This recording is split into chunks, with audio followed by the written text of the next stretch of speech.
You're watching The Experience, Comic Culture and Sales. Streaming live daily to Facebook, YouTube, Twitch, and Twitter. 2, 1.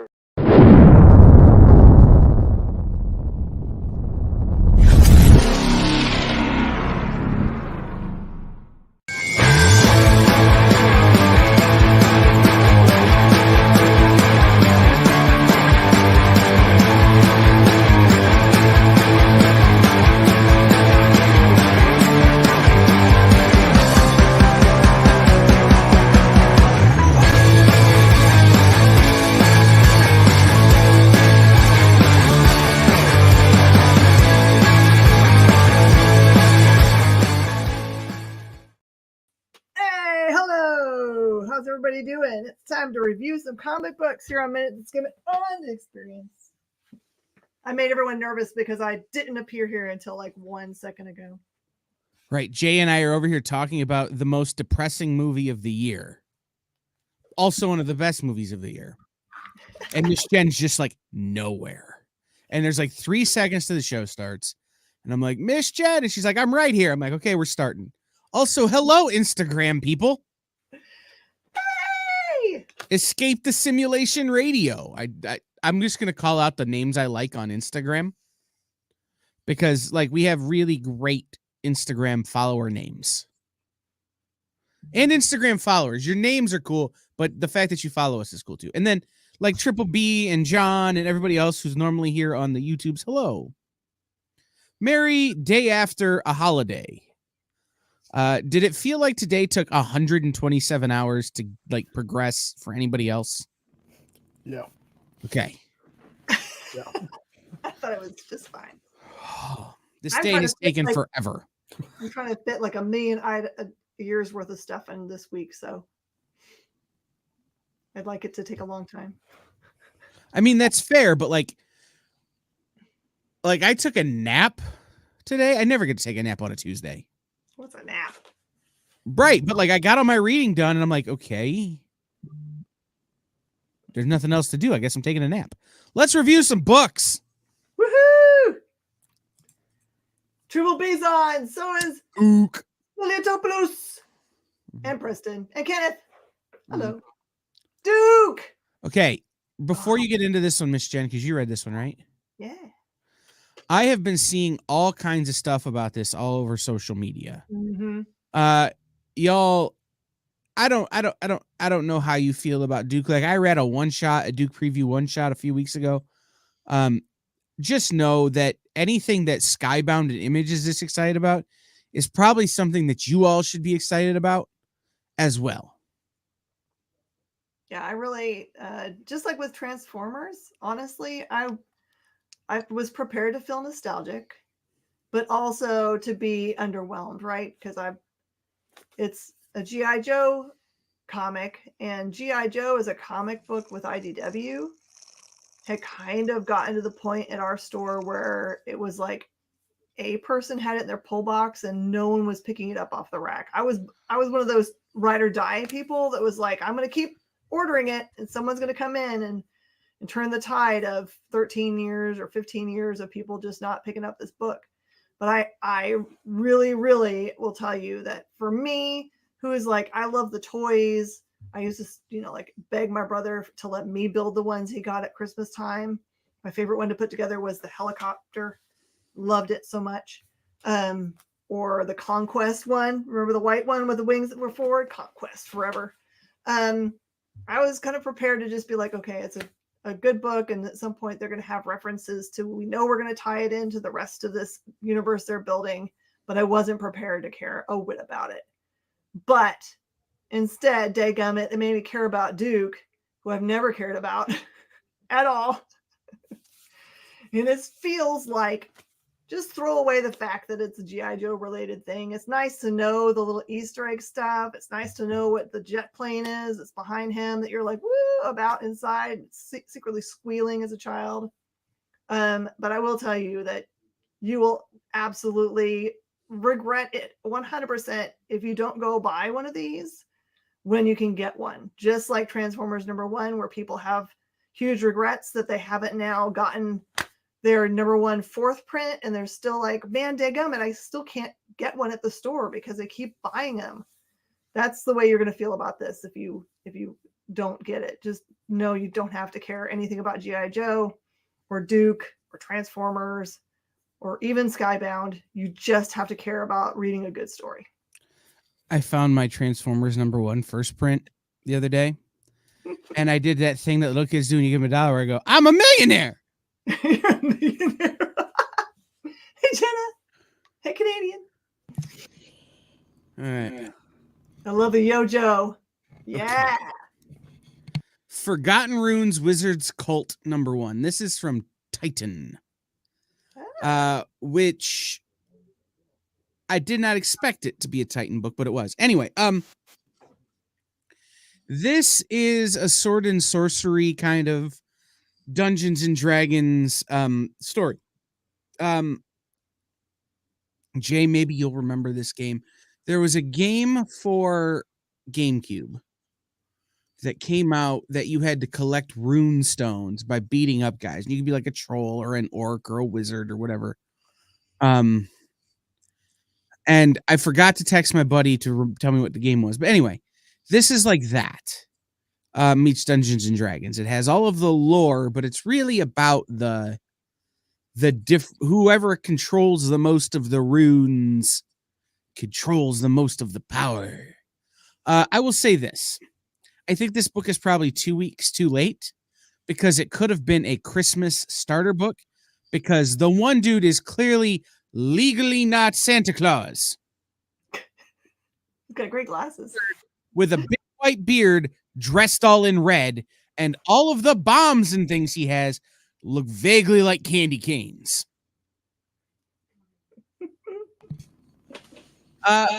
This has the best parts of the Dungeons and Dragons Saturday Morning Adventures cartoons that David Boer was doing, and the best parts of the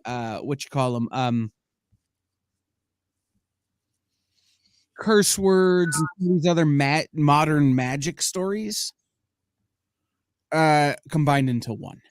I'm not sure I will continue reading it because I don't really go in for sword and sorcery generally, but this was a fun little different take.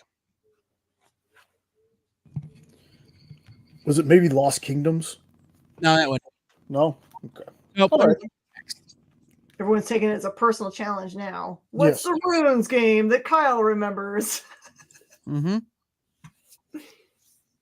Luke. All right. Let me text him. Ooh. Red Sonia #6. This so far has been the best Red Sonia book I've read. This issue is an interesting walk through the afterlife with the violent battles you'd expect from a Red Sonia book, with some interesting characters thrown in. There's one guy in this book is only clothed by a floating purple sash that covers up certain areas, kind of. I'm glad you said sash. I heard sat and I got real worried. Hi, Scruffy Comics 69. He's just gonna be calling random. Okay. And then there's a guy that just like his eyes are just completely white. If you're a Sonia fan, pick this up. If you want to try to get into Red Sonia, you've never really found one that hit with you, give this one a shot. This one also has got to have one of the coolest kills I think I've seen in a Red Sonia book. The imagery in this one really sets it apart from the 800 other Red Sonia stories I've read. Just the imagery is so good. Again, go to your LCS, pick this one up. Let me know, real big fans of Red Sonia, if you've read this, let me know what you think about it because I'm super interested to know. But I liked it. I swear there was a book that Craig Yo put out called maybe League of Unforgettable Heroes or Forgettable Heroes, in which there was a guy who was literally Ribbon Man and he was naked and only covered with ribbon, just like one strip. And this was a Silver Age hero. Yeah, but if Craig Yo found it, that makes sense. Yeah. Okay, I've seen all kinds of like sass talk about Timeless. Remember when I tell you guys that once a year or so, Marvel puts out a book that is a touchstone for everything going forward. That includes books like Marvel Point One and Marvel Legacy, where they end up being like the first appearance of the Nova that we're going to see in the films, or the first time you see the 1 million BC Avengers, those kinds of things, right? This one doesn't even play around. You can't really see. Okay, here you go. It says the future of the Marvel Universe revealed. So it's not kidding around. The storyline that's in here is not the important part, I don't think. So this one involves the immortal Moon Knight that's up there. That is Luke Cage there, who has taken the power of the Iron Fist. Is the Hulk also, so he's also immortal. And there's another character that he's taken on the power of. And so this jumps forward. But he, in the time of this book, is actually saying that he is remembering things that have happened. And if you pay attention, and this is me knowing that this has happened before, in those little wedges of these are things that have happened, usually you just skip those, right? They're just pretty art. They're nice. Look at them very carefully, because I can almost guarantee you that within those little snippets of his memory stuff that he's doing, there are actual new characters, there are first appearances, there are clues for stuff that's coming. And if any of that stuff is taking place, I am super excited because I think I've seen some pretty cool stuff in there. So this is a book that's you're likely to maybe skip on the rack this time around, but if you like anything that Marvel is putting out and you like, knowing what's coming up or having touchstones to stuff that's going to be coming up soon, this is a great book. And the story was good. I don't know what people are sassing about. Maybe they just like to sass. It is a sick cover. Okay. So if you'll recall, in the first issue of The Holy Roller, we meet our main character who has been working with Greenpeace. I say that now because I've read issue 2. Greenpeace, for a number of years, having left his hometown, he goes back to visit his ailing father, and his father gives him a bowling ball. At the end of the first issue, he uses that bowling ball to go all kick-ass on some guys. This issue picks up a little while after that. Not like days, but like maybe a couple of hours, because they're reporting this on the news. So figure same night, but later. And this guy is back at his dad's house, kind of having told him what's happening. And the dad's like, oh, it'll be fine. You were defending yourself. They started. That is not what happens. Oh.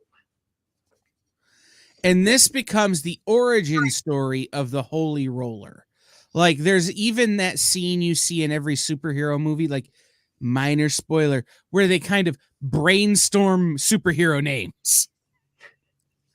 Now, they don't come up with the Holy Roller, but they're like, Bowler Boy, or, the Bolero, or, like, they're like terrible names. But, he kind of, if you've ever read the issue of, is it Suicide Squad? That's the origin of Mad Dog. Do you remember from the Arrowverse, the guy from the Arrowverse? I think it's a Suicide Squad book, but it's his origin story. This kind of reminds me of that. It's this vibe where he's like, what sporting equipment do I have for my superhero costume? And like, I'm going to use a golf club. Well, I'm not good with that.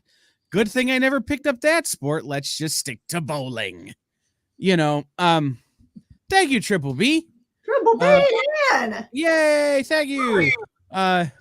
Anyway, so that is kind of this book, right? This book has more, in my opinion, the first book had more Rick Remender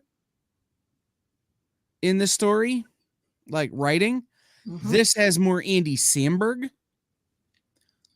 Yes. So it's got some more of the, hey, here's your joke kind of things. So very cool. This is my favorite Image book right now. 100%. It's also very bloody and violent. And for John and those of you out here, this one feels more Punisher-y than even the last issue did.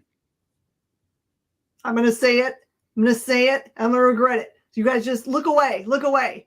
I have one thing to say for my Andy Samberg fans. The Holy Roller is also the name of my blank tape. 9-9.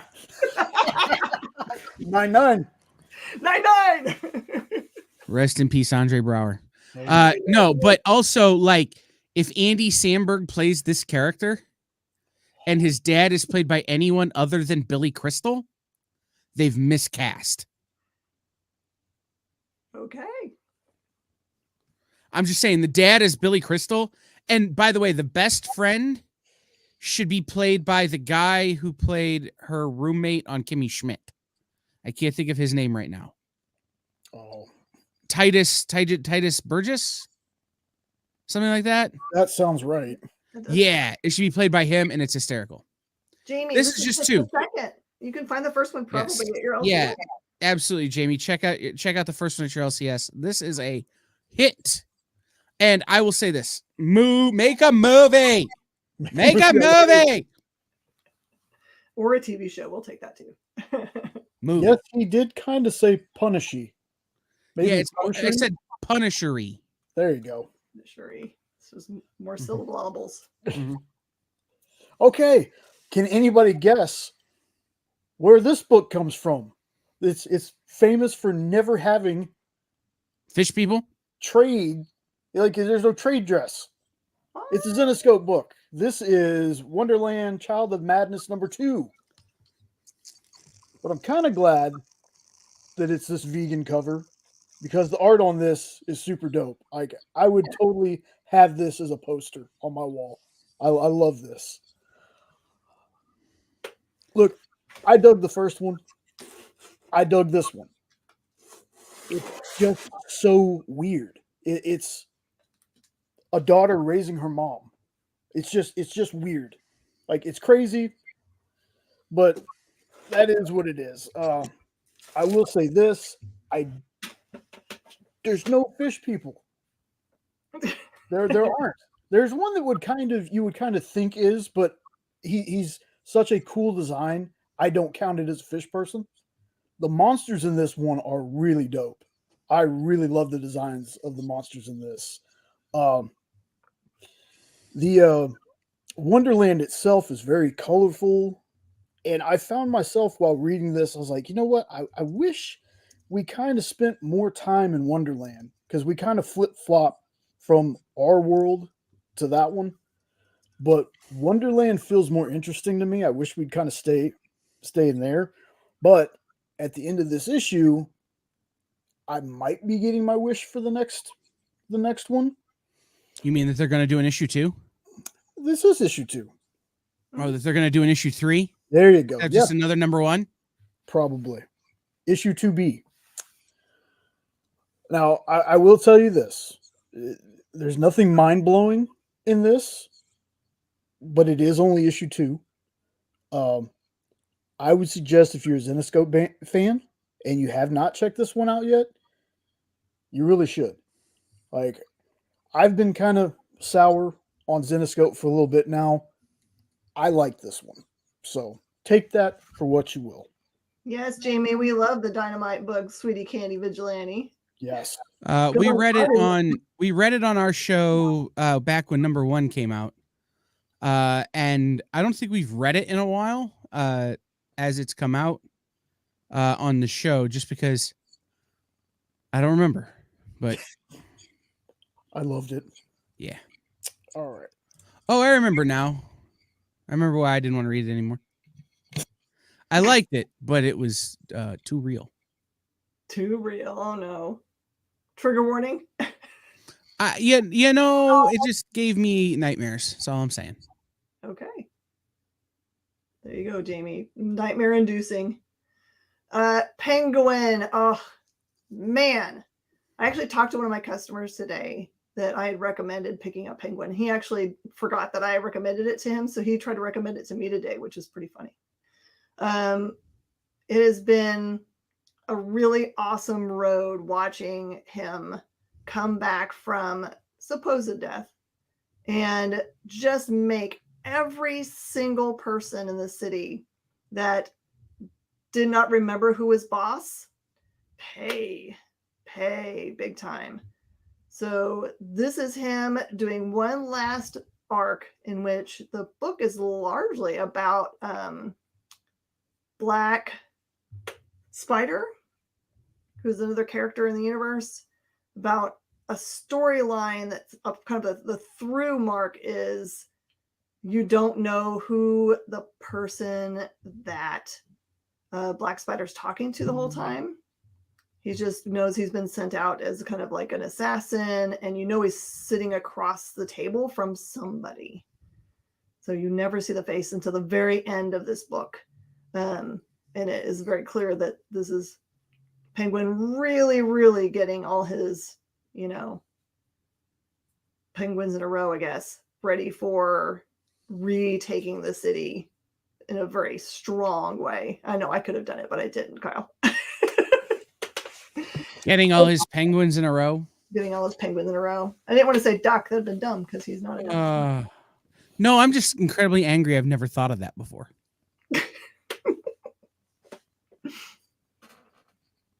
Okay. All right. So, Book of Butcher.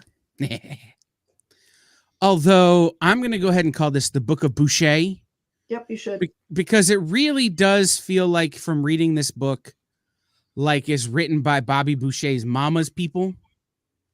Mama said that the monsters are in the swamp. It really does feel like that. So Jen read it, so I'll let her do the reviewing, but I'm going to say this. I have been put off by House of Slaughter and all of the books in this line for a little while because I felt like Tinian, as the kids would say, be out here doing too much. He's writing so much, and so much of it at high quality. Like, I read 2 Tinian books this week on a low week. He's doing so much at high quality that I felt like some things were starting to suffer in that House of Slaughter, Something is Killing the Children, were suffering because of it. This book feels like the shot in the arm that the series has needed to kind of get its legs back underneath it. If you've not read any Something is Killing the Children or House of Slaughter or any of those, jumping into this will be not a small bit confusing. However, it is also a good place to start. So if you grab this book and you can get the trades of, Something is Killing the Children, House of Slaughter, some of these other books, and read them simultaneously, I think that would be a great way to consume this. Like, this series, the House of whatever, the Something is Killing the Children universe, is built for an omnibus where it's this and that and House of that and then that, but where it doesn't matter which of the series it comes from, they're all in order. That would be super helpful. But I love this book. So, Miss Jen, what is your review? Just get people caught up that maybe have been thinking about getting into Something is Killing the Children, but just don't know enough about the universe. It is an ancient group or groups of people that belong to different houses. So there's a House of Boucher, which I'm going to call it Boucher because I think it definitely is since it's based in New Orleans. It's Bobby Boucher's mama's people. That's right. House of Slaughter, which is Erica, who you meet in Something is Killing the Children. I forget all the rest of the houses, but they all have very distinctive masks, colors that they wear, and they are monster hunters. So there are monsters out there that adults cannot see. Children can, and they get killed by them. So there's no way for regular adult humans to protect their children from these monsters that usually come out of the woods. But there's this ancient order that basically hunts them down, and they are not easy to kill. This book specifically focuses in on this young lady in the middle who is trying to become a black mask, which is only one in each house. I guess they're the BAs. And she's being trained by somebody out in the swamp. And the way the storyline rolls out is you really hate the person that's training her and feel really bad for her. But it is just like all wise trainers. No matter how bad it looks, they probably know what they're doing. And it also serves as a good primer for all of the different kinds of creatures that are part of the universe. So there is a lot of pages in this book that are just kind of feel like, and they do actually say they are lost pages from a book that they would use to reference for what kinds and classes of animals there are. For fans of D&D, the Book of Creatures, you probably love this thing. And like Kyle said, I think you can jump in here just knowing what I told you. That's really all you need. And it's actually a good spot to point someone that just can't go back and find the beginning of Something is Killing and wants to know if they would like it at all. We could just have one book and know whether they'd like it. Yeah, I think what I'm going to do with this book is try and read a volume of the Something is Killing the Children trade with every issue. Mm-hmm. Just to kind of fight through that and add House of Slaughter to that as well. I think you'd like it. Oh, I love Something is Killing the Children, but again, I got what they call tired of Tinian. So Tinianitis. Tinianitis. I already have that, Jay. The ringing in my ears tells me I do. Welcome to the club. Antioch. I'm guessing that's how you pronounce it. I think so. It is. Awesome. I don't have a ton to say on this one. I only skimmed it. It's a trade, right? Yeah. It's 180 pages, I think. So yeah, just skimmed it. From what I got, it's a king from a lost kingdom who comes to the world of man and basically becomes an activist. And I think it's also a spinoff of another character, the frontiersman, because he's in this book. Frontiersman is in a prison with people for people with superpowers, and Antioch gets himself arrested because I guess we're going to have a prison break kind of situation going on with this book. At least that's what I think it's going to be. Like I said, I think I read like the first, maybe half of the second issue too. It's got pretty good art. It's not like, if you're afraid when I said he becomes an activist that it's like overly preachy about anything, it's really not. There's some cool visuals, and from what I read, the little bit that I read, and I felt like I should bring this back. It's hashtag not that bad. You should definitely check it out if it sounds interesting at all. Apparently, though, the trade came out in November 29th, and I didn't know that until I went to get the cover. But yeah, so this series came out in 2022. It was a 2-issue oversized series. Mm-hmm. And then the trade has come out and then is finally shipping from some distributors this week. Oh, okay. Well, if it seems interesting at all to you, make sure you go to your LCS, see if they got one in. All right.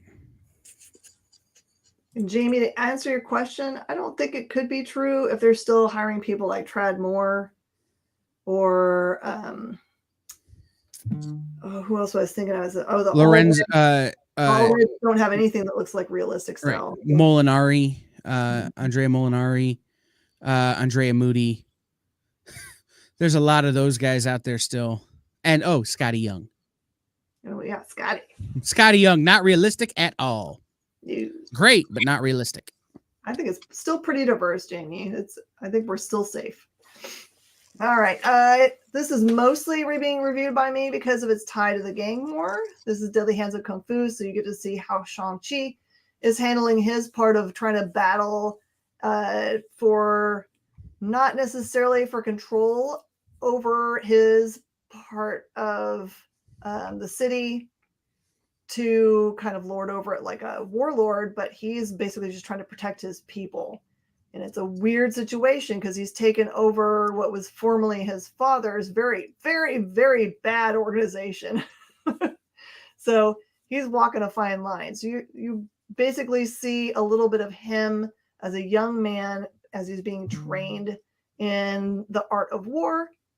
And that lesson you see come full circle in the way he handles an attack on him, as he's warned that it looks like if he doesn't go after other parts of the city as a warlord, basically that everyone's gonna see that as weakness and come after him. So this is really cool. If you're an Art of War fan and you like to see, big twists, you might like this one.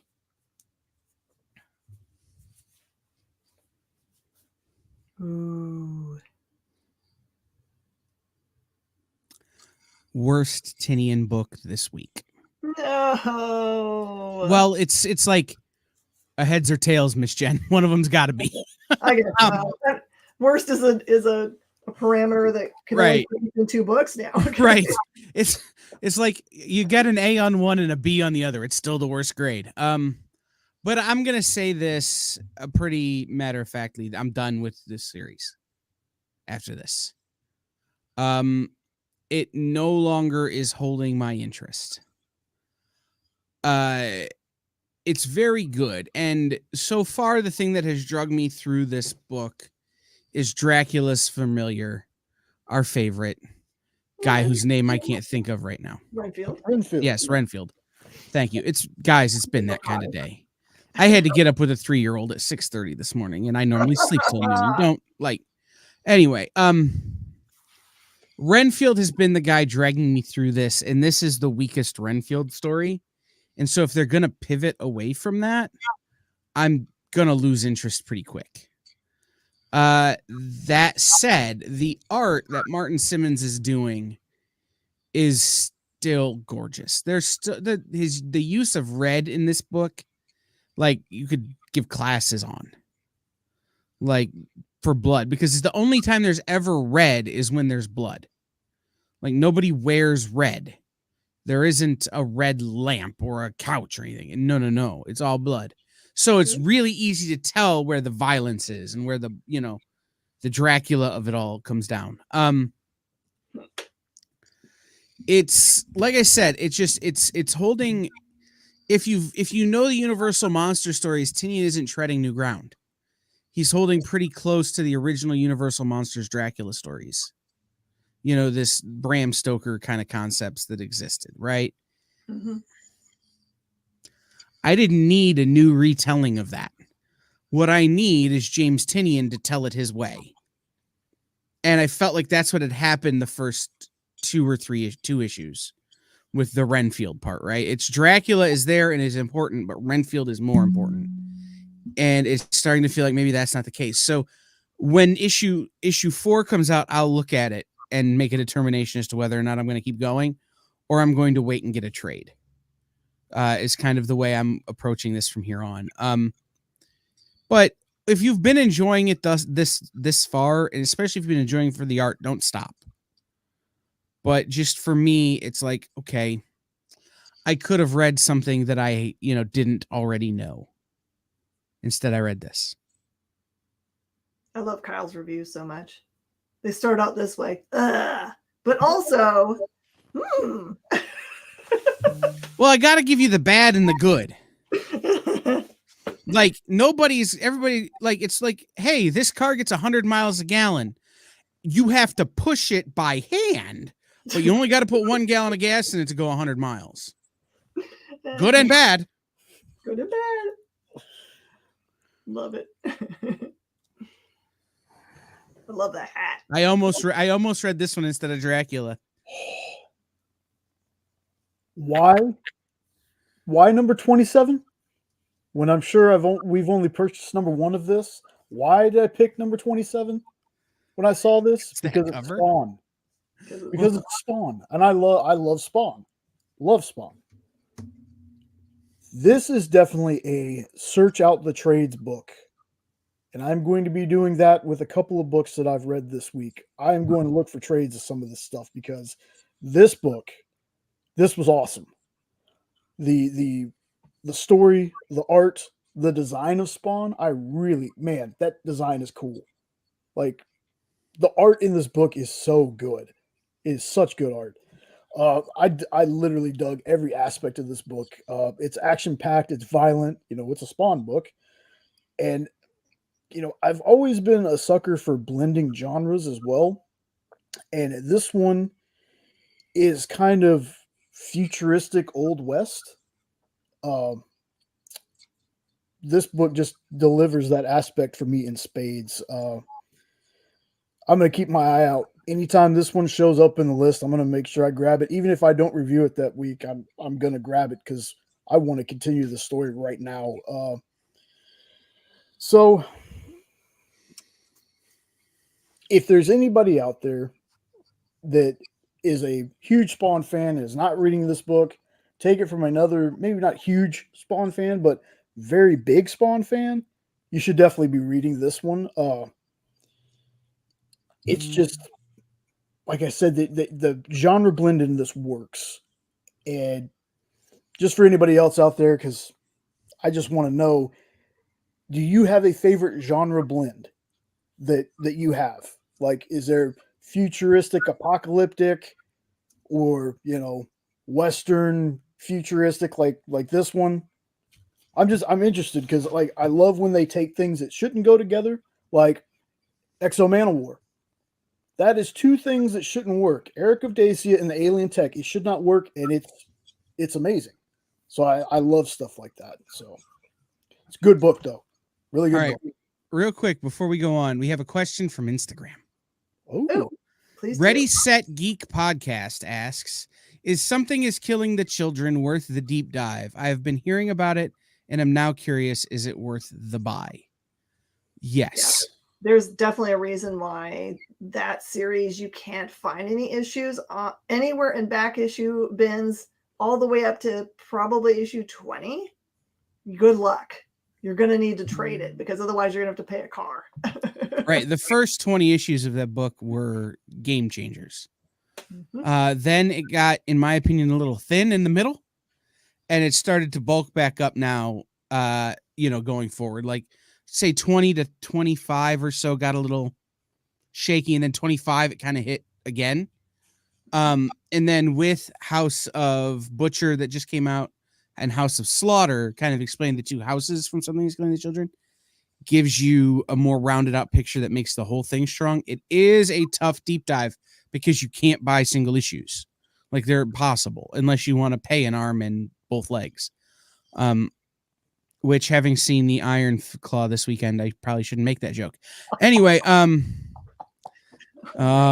Jay, I knew I'd break Jay. But no, get trade paperbacks, get hardcovers, get that kind of stuff to jump into it. It's well worth it. Perfect. And I Jamie, I'm also going to just address your sweet offer of material to review. You may not know this yet, but we're huge fans of indie comics. So if you do fill out email us, if you can get us a copy of your work, if you don't have a physical copy to send us, if you can send digital file, Jay and Kyle do lots of digital file stuff. So yeah, we're happy to do that. And even if it doesn't make this show, we have a lot of other shows that it might be a better fit for. So send it over and we'll talk. And no problem, Ready, Set, Geek.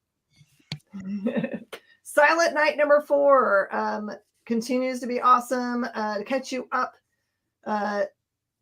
Santa Claus, you may not know it, in canon, actually was a longtime mentor of Batman. I know, mind-blowing, right? And in this series that you're reading here, which is also canon, Krampus gets imbued with some kind of evil spirit, and then although he and Santa are usually good friends, is just creating all kinds of problems, including kidnapping Robin and maybe killing him. And it leaves Nightwing and Santa and Batman trying desperately to find where he's been taken so they can rescue. So this is a lot of that father-son dynamic and a little bit an odd pairing friendship between the Santa Claus character and Krampus, but it doesn't matter if you like Santa Claus or Krampus, they both get equal time here.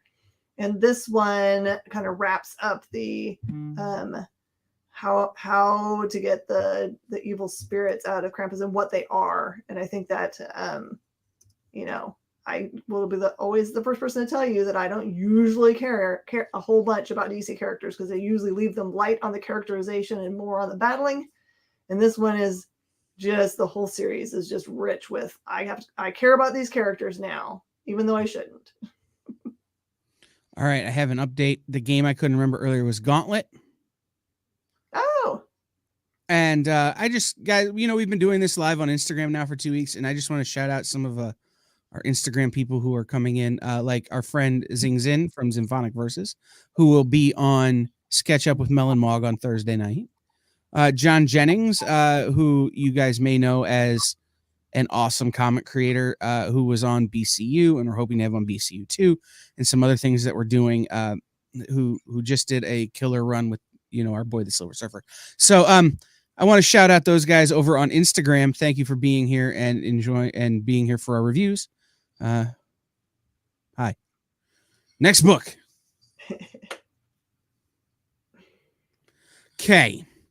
Finally, part 3 of 3. I've been reading it because I've been waiting for the payoff, and I did not get it. No! But it's okay. I'm going to keep reading it. So for those of you who don't remember, Hellboy is in the 1960s, and he's trapped into one of those gyroscope things from the mall when you were in the 90s, where they would spin you around before safety existed, and they didn't care if you threw up in the food court. And he is using his mind and what his mind is telling his arms to do to control a giant robot version of himself that is essentially fighting not legally Godzillas or not legally kaiju, or in this issue, giant mosquitoes. Yes, mosquitoes.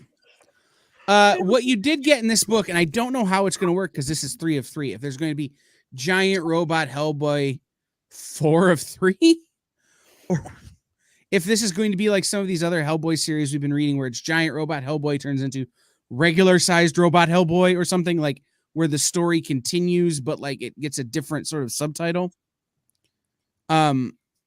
Anyway, but this girl on the front is essentially a legally distinguished from the girl in the movies, whose name I can't, again, I'm having a bad day with names, whose name I can't think of, played by the hot chick. Are you talking about Selma? Yeah, Selma Blair's character. Yeah. Liz? Yes, thank you. God, Okay. I knew it wasn't hard. I just couldn't think of it. Anyway, it's the same but different. She is the same but different Liz.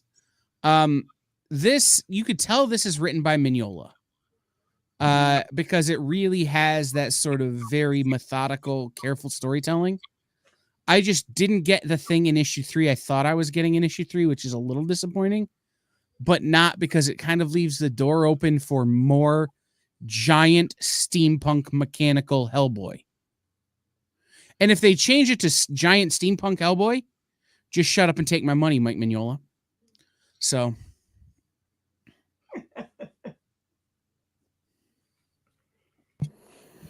Okay. Never heard of the series. Never heard of it. Picked it out of curiosity, though, because the cover got me. I'm so glad I picked this book up. It's another genre blend. This one is kind of medieval, futuristic, and supernatural, all blended together.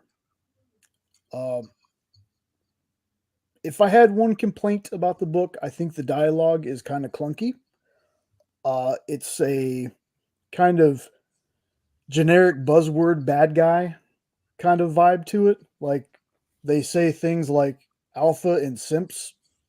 So, they're the bad guys because they say stuff like that. It's just kind of weird. That was my only issue with it, though. But this is Armored Jesus Clone versus Mobile Church Vampires. There's the hook. There's the That's hook all for you me. need. That I didn't read the whole thing because this was the second trade, but I wasn't lost at all. This is a volume 2, and I kind of had the gist of what was going on. I'm now going to search for volume 1 though, because now I want to read 1 and 2 back to back. Like I said, the dialogue aside, that all that was overshadowed by the art, the action, and just the story. And if I have not convinced y'all yet, Armored Jesus Clone versus Mobile Church Vampires. That's it. Just to remind everybody, the subtitle of Loaded Bible Volume 1, Jesus versus Vampires. By the way, Volume 1 came out in 2006, and now I feel old. Oh, man. Was this Tim Seeley, Steve Orlando? Yeah, this is Tim Seeley, Steve Orlando. The original was just Tim Seeley. But I was buying Loaded Bible Volume 1 off the rack when I was a freshman in college. I don't know what I was doing. I was reading this, and now I'm gonna go like shrivel up somewhere because I'm old. Sorry, Kyle. Get this book, folks. I'm telling you, get this book. Okay. Woohoo! All right, so you guys probably aren't going to find this at an LCS next to you, so I apologize. But Arden Shore is an amazing writer, and this is his own love project here called Brother's Keeper. It's just a story from a war, and he says that very clearly in the opening pages, that it's most books about war are made to make you feel sad or angry or appalled. And this is just a straightforward story about his family and the war. So he will tear at your heartstrings a little bit because it is a story about not his brother, but his grandfather's brother, and how if they didn't have each other during this war, the family might not have gone on. It's just really wonderful. And the story isn't very long, but it has a really good, at the end of the book, has got some back family history for you. It even includes, I think this one's got a family tree for you, which is awesome. This one, you'll probably just need to get it directly from him. His last name is Shorr. You can find him on Facebook. And you should, if you like supporting independent creators and you like stories that come out of actual history, and the art is really great. Arnon Shore recently had a book with Source Point Press. He's not there anymore. I would imagine it won't be long until you see this book and some of his other stuff picked up by a Scout Comics, a Source Point Press size, not Valiant, but Vault or Behemoth or one of them. Sumerian now, sorry. So Red 5, somebody in that range. So real quick, I just want to go back to this real quick. Now, you see the art on the cover. The cover art is really, really good. The art inside is very, very different, but very awesome. So if you're looking at this cover and maybe the cover art isn't your jam, I'm telling you the art inside is beautiful. All right, I'm done pushing this book. All right. That's all the books for this week. Yeah, it was a lower release week. I think it might be a 5th release week, and usually those end up being a little bit lighter. Plus, they have mercy on us because it is the holidays, and they had to have shipped everything out that you're seeing at your LCS this week. They shipped it out last week, so it's to ensure we had it. It's only a 4th week. Is it really only a 4th week? Wow. Yep. 5th, 12th, 19th, or 6th, 13th, 20th, 27th. But yeah, it is the week between the holidays. This is also usually a good week for trades. And there's a couple of those that we didn't get or get to read that I wanted to mention for folks, including Haunt of Fear, the EC Archives, and EC Archives Bitter End. Both of those are books that are really hard to get in single issues. A book we kind of reviewed on the show, but is now in trade paperback, Monomyth from Mad Cave Studios. And